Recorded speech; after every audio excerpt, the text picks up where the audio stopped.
سب سے پہلے تو chief justice of Pakistan justice قاضی فائز عیسیٰ نے بطور 29ویں چیف جسٹس کے حلف اٹھا لیا، اور حلف اٹھانے کے بعد کل حلف برداری کی تقریب اور آج سپریم کورٹ پہنچنے تک بہت سارے ایسے چیزیں ہیں جو بڑی غیر معمولی نوعیت کی ہیں۔ آج انہوں نے گارڈ آف آنر لینے سے انکار کیا، پھر جو سرکاری BMW گاڑی دی جاتی ہے وہ گاڑی لینے سے بھی انکار کر دیا۔ ان کے اپنے چیمبر کے باہر چیف جسٹس نہیں لکھا ہوا بلکہ صرف جسٹس قاضی فائز عیسیٰ لکھوانا پسند کیا ہے۔ اس کے بعد بڑا غیر معمولی اقدام یہ تھا کہ گزشتہ 4 سال سے جو فل کورٹ میٹنگ نہیں ہو سکی، یعنی سپریم کورٹ آف پاکستان کے تمام تر ججز ایک ساتھ نہیں بیٹھ سکے، آج بیٹھے ہیں۔ پھر غیر معمولی اقدام یہ ہے کہ آج براہ راست ہم نے بڑے امپورٹنٹ کیس کی پروسیڈنگز کو نہ صرف پاکستان میں بلکہ دنیا بھر نے دیکھا ہے۔ تو کس طرح سے دیکھ رہی ہیں یہ جسٹس قاضی فائز عیسیٰ کی طرف سے یہ جو اقدامات ہوئے ہیں بطور چیف جسٹس، کتنے غیر معمولی ہیں اور پہلے ہی دن؟ میں سمجھتی ہوں ان کی اپنی طبیعت جو ہے نا وہ ذرا منفرد ہے، تو وہ ہر کام ذرا مختلف انداز میں کرتے رہے۔ دیکھیے، ایک تو انہوں نے سرینا عیسیٰ کو اپنے ساتھ وہاں پہ شامل کیا جہاں پہ انہوں نے حلف اپنا اٹھایا، اور اس سے شاید یہ نشاندہی کی کہ خواتین جو ہیں وہ مردوں کے برابر ہیں۔ اور دوسری بات یہ ہے کہ جب ایک رشتہ ازدواج میں دونوں قائم ہوتے ہیں تو جو کوئی کامیابی ہوتی ہے وہ دونوں کی وجہ سے ہوتی ہے اور ناکامی بھی دونوں کی وجہ سے ہوتی ہے۔ میں نے کبھی پہلے نہیں دیکھا کہ کوئی چیف جسٹس یا کوئی بھی جج حلف اٹھائے تو ان کی اہلیہ وہاں آ کے ان کے ساتھ کھڑی ہوں۔ ایک تو یہ انوکھی بات ہے، پھر وہ جزیلہ اسلم کو انہوں نے مقرر کیا ہے پہلی خاتون کلامی کے لیے معذرت میڈم، اس میں ایک اور ڈائمنشن یہ بھی تو ہے نا کہ سرینا عیسیٰ صاحبہ FBI کے کمشنر کے سامنے بھی پیش ہوتی رہی، پھر سپریم کورٹ آف پاکستان میں بھی پیش ہوتی رہی جب جسٹس قاضی فائز عیسیٰ پر ریفرنس بنوایا گیا تھا اور سپریم کورٹ کے 10 رکنی بینچ نے کہا تھا کہ یہ ریفرنس بدنیتی پر مبنی ہے۔ تو سرینا عیسیٰ صاحبہ بھی جسٹس قاضی فائز عیسیٰ کے ساتھ اسی کرب سے، اس مشکل سے گزری ہیں، تو انہوں نے بھی وہی کچھ فیس کیا ہے جو جسٹس قاضی فائز عیسیٰ نے فیس کیا، وہی مشکلات برداشت کی۔ تو اس میں پیغام بھی تو تھا ان کا وہاں پر کھڑے ہو کر، اور بہت سے ان لوگوں کو پیغام تھا کہ جنہوں نے جسٹس قاضی فائز عیسیٰ کے خلاف ریفرنس بھیجا تھا۔ آپ کو نہیں لگتا کہ ایسا بھی ہوگا؟ جی یقیناً ایسا تھا، اور وہاں پہ جو بات تھی نا جس کے اوپر ریفرنس تھا وہ تو انہی کی سرینا عیسیٰ کی کوئی املاک تھے سندھ میں، 3 مکان تھے کوئی، جن کے بارے میں یہ سوال ہوا تھا کہ یہ تو ان کی جو ہے آمدن فائز عیسیٰ صاحب کی اس سے ان کا زیادہ ہے ان کی ویلیو۔ تو اس پہ سرینا نے یہ کہا تھا کہ جی میں امریکن اسکول میں پڑھاتی رہی ہوں کئی سال اور میں نے یہ اپنی تنخواہ سے خریدے۔ تو سب امریکن اسکول والی اگر اس جو ہے اساتذہ ان کے پاس 3 مکان آ جائیں تو میں سمجھتی ہوں یہ بڑی اچھی خوشائند بات ہے۔ لیکن وہ پھر ریفرنس جو ہے وہ کسی تکمیل کی نوبت تک آیا نہیں، وہ ویسے ہی قواش ہو گیا تھا، سپریم کورٹ کے بینچ نے اس کو قواش کر دیا تھا۔ جی تو یہ خاموش پیغام بھی تھا جس وقت جسٹس قاضی فائز عیسیٰ حلف لے رہے تھے اور ان کی اہلیہ سرینا عیسیٰ ان کے ساتھ کھڑی ہوئی تھی۔ اور دوسرا جو آپ بات کری تھی رجسٹرار سپریم کورٹ ایک خاتون کو ڈیپیوٹ کر دیا ہے، تو یہ بھی ویمن امپاورمنٹ کے اس کا مطلب خاصے حامی ہے جسٹس قاضی فائز عیسیٰ کی ایک پہلی خاتون کو۔ میں سمجھتی ہوں کہ عورتوں کو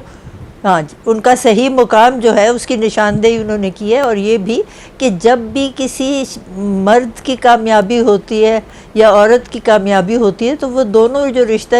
ازدواج میں منسلک ہیں ان دونوں کی یہ ایک مشترکہ کوشش کی وجہ سے ہوتی ہے۔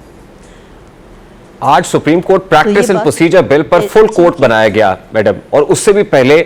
ایک کمیٹی روم کے اندر 15 کے 15 ججز کی میٹنگ ہوئی، چائے کی پیالی پر سر جوڑ کر بیٹھے، جو 4 سال میں نہیں ہو سکا تھا۔ گزشتہ 4 سالوں میں جتنے چیف جسٹسز آئے وہ اپنا ہاؤس ان آرڈر نہیں کر سکے، اپنے تمام تر ججز کو ساتھ نہیں بٹھا سکے، تو آ کے سب سے پہلا کام یہ کیا کہ تمام ججز کو ساتھ بٹھا دیا۔ یہ کس قدر خوشائند امر ہے؟ بہت خوش آئند ہے، اور میں سمجھتی ہوں کہ جو اہم ہوں اس طرح کے تنازع اس کے لیے سپریم کورٹ میں اگر یہ پریکٹس اینڈ پروسیجر بل میں تو یہ بتایا گیا ہے نا کہ کیسے قائم ہوں گے فل بینچز اور کیسے قائم ہوں گے وہ بینچز جس میں ساری تشکیل نہیں آتی سپریم کورٹ کی، تو انہوں نے خود بلکہ یہ کامنٹ کیا، میں نے دیکھا تھوڑی دیر پہلے، کہ اگر یہ پریکٹس اینڈ پروسیجر بل جو ہے یہ ایکٹ کی صورت لے لیتا ہے تو میرا جو اختیار ہے اس میں کمی آئے گی۔ یہ اس کی وجہ بھی supreme court practice and procedure bill تھا، ان کی پرنسپل پوزیشن تھی کہ جب تک اس کا ڈیسیژن نہیں آتا میں کسی بینچ کا حصہ نہیں ہوگا۔ آج اتنے امپورٹنٹ کیس کی جو سماعت ہے وہ کیمرے کے سامنے ہو رہی ہے، تمام دنیا میں نشر ہو رہا ہے، پاکستان بھر کے اندر دیکھا جا رہا ہے، جیسے آپ بتا رہی کہ آپ بھی یہ دیکھ رہی تھی، یہ کتنا غیر معمولی نوعیت کا معاملہ ہے؟ ویسے میں سمجھتی ہوں یہ دنیا بھر میں نے یہ دیکھا کہیں نہیں، آخر اور میں ہارورڈ لاء اسکول میں ہو کے آئی ہوں، اور میں نے یہ پریکٹس نہیں دیکھی کہ جو عدالت کی کارروائی ہے وہ ہر وقت براہ راست جو ہے وہ ٹی وی پہ نشر ہو۔ ممانعت بھی نہیں ہے لیکن ایسی پریکٹس بھی نہیں ہے۔ یہ پہلی دفعہ یہاں ہوا ہے کہ جب سے وہ پریکٹس اینڈ پروسیجر بل کے سسپینشن کو انہوں نے ایک طرف کر گیا، اس کی دوبارہ ہیئرنگ شروع کی ہے، تو اس کی لائیو ہیئرنگ ہو رہی ہے، لیکن ہر وقت تو لائیو نہیں نہ ہو رہی، نہ کوئی لوگ دیکھنے والے اس بات میں دلچسپی رکھتے ہیں کہ سارا دن وہ دیکھیں کہ ٹی وی پہ کیا کارروائی ہو رہی ہے، کس کو دلچسپی ہوگی؟ تو آپ کیا سمجھتی ہیں کہ اہم نوعیت کے کیسز کو براہ راست نشر کیا جانا چاہیے، سلیکٹیو کیسز ہونے چاہیے؟